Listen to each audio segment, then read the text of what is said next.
oubliez tout ce qu'on pense savoir sur la découverte de l'Amérique. Parce que bien avant les grands voiliers puis les cartes royales, il y a d'autres navigateurs qui ont osé traverser l'Atlantique Nord. Eux, là, ils cherchaient pas la gloire, pas l'or non plus, non.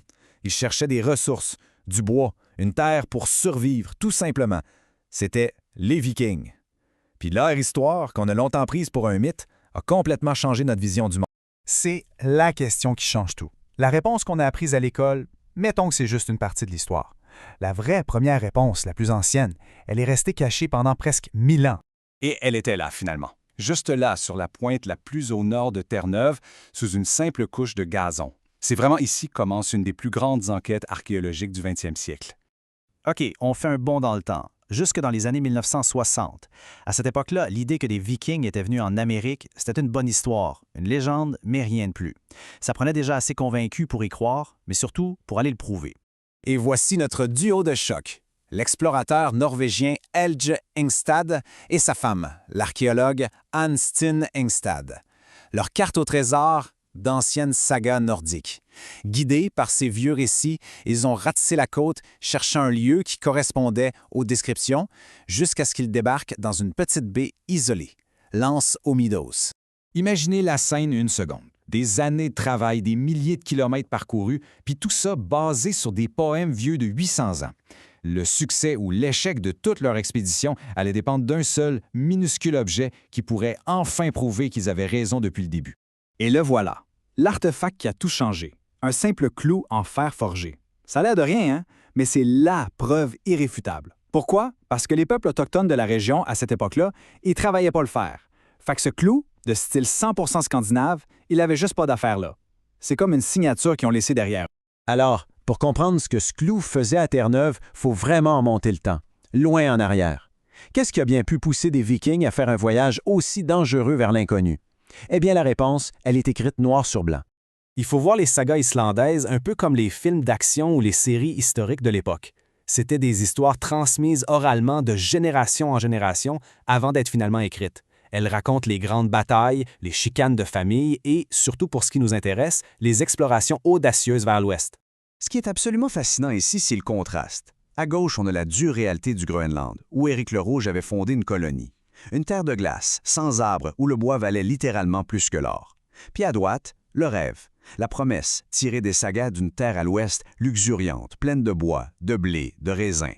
Pour un peuple qui luttait pour sa survie, cet appel-là était tout simplement irrésistible. C'est dans ce contexte de besoin et d'espoir qu'entre en scène le héros de notre histoire, Leif Erikson, le fils du célèbre Éric le Rouge. Autour de l'an 1000, le voyage de Leif ne visait pas du tout l'Amérique. En fait, il revenait de Norvège quand une énorme tempête l'a surpris et l'a poussé loin, très loin vers l'ouest. Sa découverte n'était donc pas planifiée, c'était un accident, un coup du destin, qui l'a mené sur les rives d'un continent complètement inconnu des Européens. Une fois rendu là, Leif n'a pas juste viré de bord. Il a exploré. En descendant la côte, il a nommé les terres qu'il découvrait. D'abord Helluland, la terre des roches plates. Ensuite, plus au sud, Markland, la terre des forêts. Imaginez leur joie en voyant autant de bois. Et finalement, le gros lot, une terre si douce et fertile qu'il l'a appelée Vinland, la terre du vin. Cette simple phrase de la saga, ça dit tout.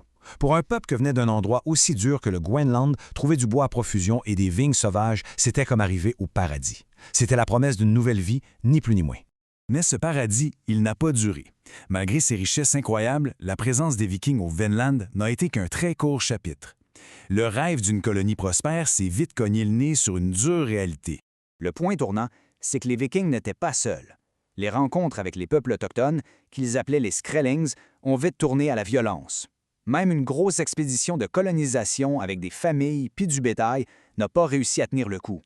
Après seulement 3 petites années, face à l'hostilité et à l'isolement total, ils ont ramassé leurs clics et leurs claques. Le rêve était fini. Et c'est là que l'histoire fait une boucle et nous ramène aux Ingstad dans les années 60, à l'Anse aux Meadows. Parce que c'est là, dans le sol de Terre-Neuve, que cette saga tragique a laissé des traces bien réelles.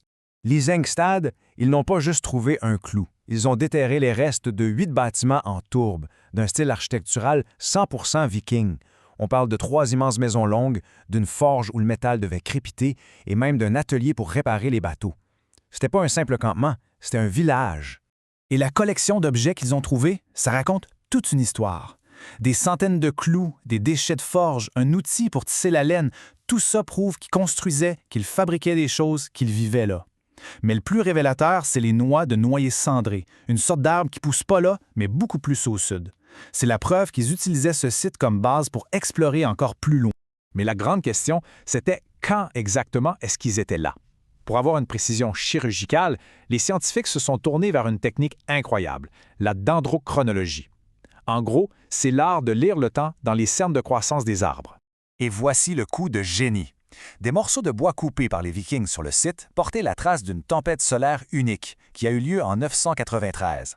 En comptant les cernes de croissance de l'arbre après cette marque cosmique, les chercheurs ont pu dater l'année exacte où l'arbre a été coupé. Et la date est tombée, précise, sans appel, 1021 après Jésus-Christ. La science venait de confirmer la légende. Alors, au final, qu'est-ce que tout ça veut dire? L'Anse aux Meadows, c'est beaucoup plus qu'un site archéologique. C'est un point tournant dans l'histoire des migrations humaines, la toute première preuve d'un contact entre les deux côtés de l'océan. Le point essentiel à retenir, c'est que l'Anse aux Meadows n'était probablement pas le Vinland des sagas, la fameuse terre promise. C'était plutôt une base d'opération, une porte d'entrée sur le continent, un chantier naval et un camp d'hiver d'où partaient les expéditions vers le sud, à la recherche du vrai Vinland. Et ça nous amène au chiffre le plus percutant de toute cette histoire. 500 ans. C'est fou, là, les Vikings se sont établis en Amérique du Nord presque 5 siècles. 5 siècles avant Christophe Colomb. C'est un fait qui nous force à réécrire complètement le début de l'histoire des contacts entre les continents. Aujourd'hui, le site est protégé et les vestiges sont de nouveau recouverts par l'herbe. La preuve a été trouvée, mais l'histoire complète, elle, reste encore à imaginer. On peut se demander, après un millénaire de silence, quelles autres histoires de courage, de conflits et de rêves brisés dorment encore juste là, sous nos pieds, à l'Anse aux Meadows.